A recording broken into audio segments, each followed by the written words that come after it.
This is the neuroscience of why it hurts so freaking much to be discarded. Okay, I've got a degree in cognitive neuroscience and I study this stuff for a living. What happens in your brain after discard is so extreme, it should honestly be studied like a physical injury. Okay, we're going to break it down from 1 minute after all the way to 1 year after the breakup. So stick around here.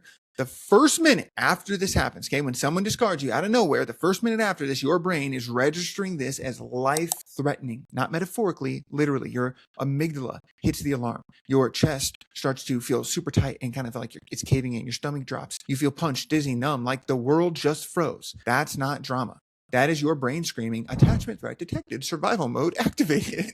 Your ability to think, gone, language scrambled, reality distorted. That's why breakups feel surreal, like an out-of-body experience. Okay, it's a neurological blackout. Okay, if you've ever been there, you know exactly what I'm talking about. I know I've been there, right? It's no fun. It sucks. So that's 1 minute. What about 1 hour after? Okay, you bounce between generally wanting to scream and wanting to beg. Fight mode is I deserve answers. I need to talk to them. I can fix this. Okay, flight mode is maybe if I just disappear, they'll miss me. I can't feel this right now. Okay, your dopamine is crashing, your oxytocin starts to plummet, and your brain starts clawing for the last person who made it feel bonded, even if they're the ones who caused the injury. That's why the urge to text them feels like panic. It's withdrawal, not love. Okay, so that's what's going on an hour after. What about a day after? This is where you can't sleep, you can't eat, you're binging, shaking, dissociating, sobbing. Your brain is processing rejection with the same circuitry as physical pain. The dorsal anterior cingulate cortex and the anterior insula, that pounding your chest, the gut wrenching, the sick and shaky, hot, cold feeling. It's, again, you're not being dramatic. These are biological pain responses.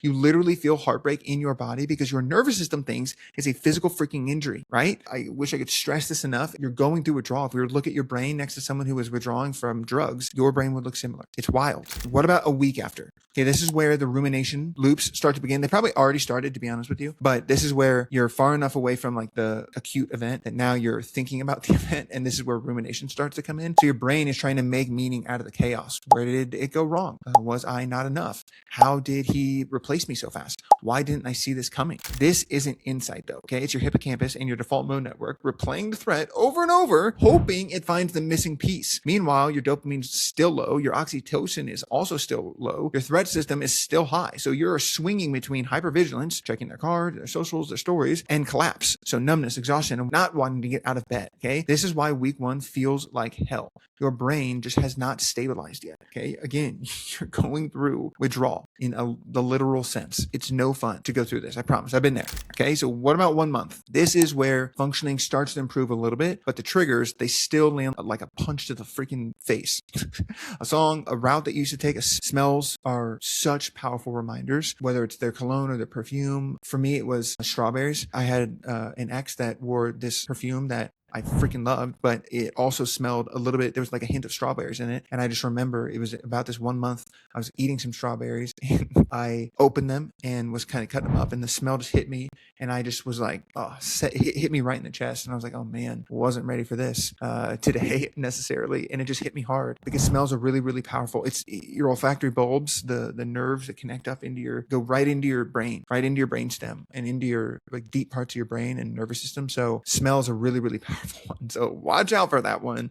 Those ones will hit really, really hard. It gets better, I promise, but it can be tough at first. The other thing, it could be places that you went together, okay? What's going on here, though, is that your brain has them encoded as bonded cues. So now you're not together, so it's not a bonding experience anymore. It's a withdrawal cue. So emotionally, essentially, you're rebuilding your identity. Who am I without them? Do I even know myself? What version of me was in the relationship? This is the identity diffusion phase, okay? You're not broken, you're reorganizing, essentially. This is a huge step to start to realize. You're still pretty, like a month in, it's still kind of early to be doing a lot of work on this kind of stuff. It's really more about noticing, which is a really important thing to kind of keep in mind.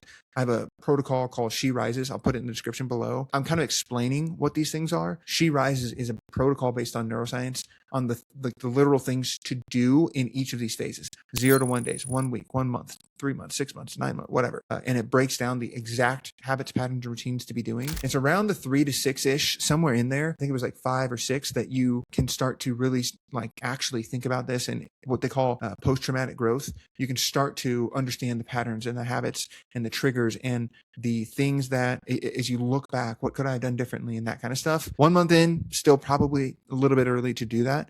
You're still, like I mentioned, you're just reorganizing. Let's talk 3 months after. If you've actually avoided contact, meaning you went completely no contact, your dopamine begins to reattach to new routines, to new people, to new experiences. And not just dopamine, but also oxytocin, right? Which is a huge thing in She Rises, is replacing oxytocin. That's a huge thing that people mistake, is they just get more dopamine and they spin their wheels and fry their brain, when what they should be doing is oxytocin and serotonin and some of these other feel-good, social connection, neurohormones, hormones, neurotransmitters that can help you replace what feels like it's missing. So again, we'll talk more about that, but it's not just dopamine that begins to reattach to new routines and people and experiences.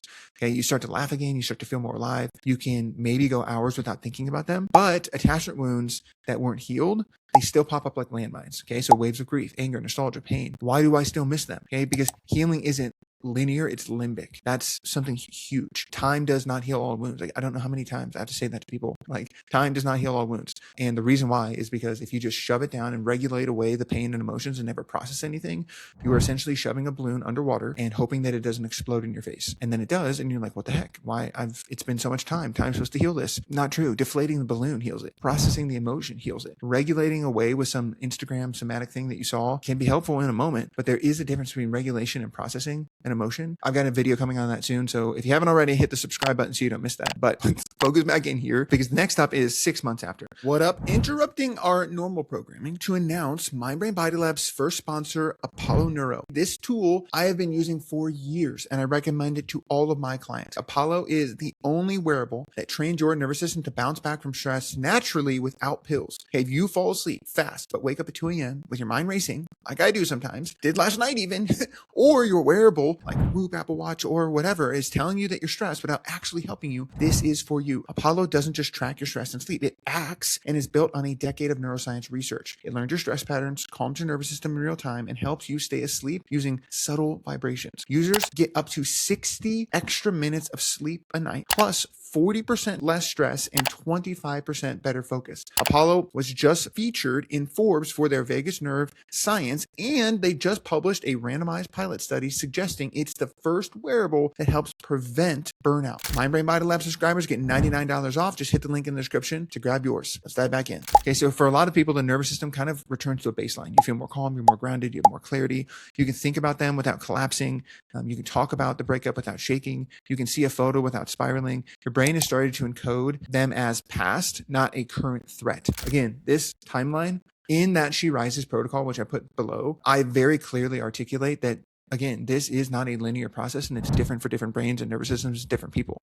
If for you, when you get to the 6 month mark, and if you're not feeling some of these things, that's okay. Your journey is a little bit different. In that protocol, I suggest, hey, if you get to the 3 to 6 month, the tools and things you should be doing specifically in that moment, if you get to that and you're like, this doesn't feel right for me, that's okay. Just go back to the 1 month stuff and get more reps on the stuff you should be doing 1 month after the breakup or the discard. And that will help you. So there's no right or wrong way to feel about this. I'm just kind of thinking from a neuroscience perspective, some of the things, if you're doing the right stuff in these phases, and some resources that start to come back online as you get away from the acute traumatic thing that happened. Speaking of space, let's talk 1 year from the breakup or the discard. Okay, this is where your attachment bond typically is fully integrated into your memory. Okay, they are a chapter, not an identity. You see the lessons, you see the patterns, you see the version of you that tolerated it, and you finally feel ready to do something new, not from desperation, but from wholeness. Okay, here's the truth about all of this. Like, even if you get it as 1 year plus, but here's the truth.